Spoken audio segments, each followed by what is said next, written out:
ഒടുവിൽ മനോരമയടക്കം മുഴുവൻ പത്രങ്ങളും ആ സത്യം പറഞ്ഞിരിക്കുകയാണ്.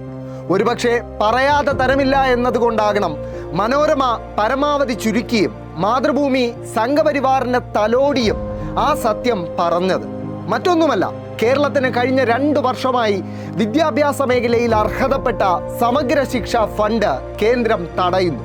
ഒരുപക്ഷെ സുപ്രീം കോടതി ഇടപെടലിന്റെ ഭാഗമായി കേന്ദ്രത്തിലെ BJP സർക്കാർ നൽകാനുള്ളതിൻ്റെ ആദ്യ ഗഡു അനുവദിച്ചില്ലായിരുന്നുവെങ്കിൽ ഈ സത്യം ഇനിയും കേരളത്തിലെ മാധ്യമങ്ങൾ മൂടിവെച്ചേനെ. മനോരമ ഏറെ വേദനയോടെയാണെങ്കിലും റിപ്പോർട്ട് ചെയ്യുന്നത് PM ശ്രീയിൽ ഒപ്പിടാത്തതിൻ്റെ പേരിൽ 2023 ഒക്ടോബർ മുതലായി കേരളത്തിൻ്റെ ആയിരക്കണക്കിന് കോടിയിലേറെ രൂപയുടെ ഫണ്ട് കേന്ദ്രം പിടിച്ചു വയ്ക്കുകയായിരുന്നു എന്നാണ്. പക്ഷേ ഇന്ന് സുപ്രീം കോടതി ഇടപെടലിലൂടെ ലഭിക്കാനുള്ള ഫണ്ട് കേരളം കേന്ദ്രത്തിൽ നിന്നും നേടിയെടുത്തില്ലായിരുന്നുവെങ്കിൽ ഈ സത്യങ്ങൾ മനോരമ അടക്കമുള്ള ഒരു പത്രങ്ങളും റിപ്പോർട്ട് ചെയ്യില്ലായിരുന്നു എന്നതാണ് യാഥാർത്ഥ്യം. ഇനി എങ്ങനെയാണ് സുപ്രീം കോടതിയെ ഈ വിഷയത്തിൽ കേരളം ഇടപെടിച്ചതെന്നുകൂടി അറിയണ്ടേ?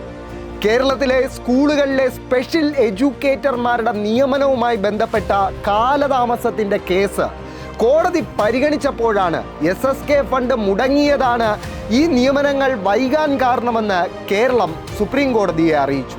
തുടർന്നാണ് കേന്ദ്രത്തോട് കോടതി വിശദീകരണം ആവശ്യപ്പെടുകയും കേന്ദ്രം ഫണ്ട് ഉടൻ അനുവദിക്കാമെന്ന് സമ്മതിക്കുകയും ആദ്യ ഗഡുവായി 92.41 കോടി രൂപ അനുവദിക്കുകയും ചെയ്തത്.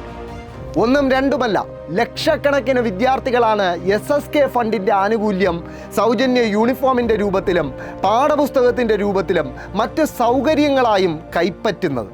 SSK ഫണ്ട് 2 വർഷമായി മുടങ്ങിയിട്ടും കേരളത്തിലെ ഒരു സ്കൂളിലെയും ഉച്ചഭക്ഷണം മുടങ്ങിയില്ല എന്ന് മാത്രമല്ല, അത് കൂടുതൽ മെച്ചപ്പെടുകയാണ് ചെയ്തത്.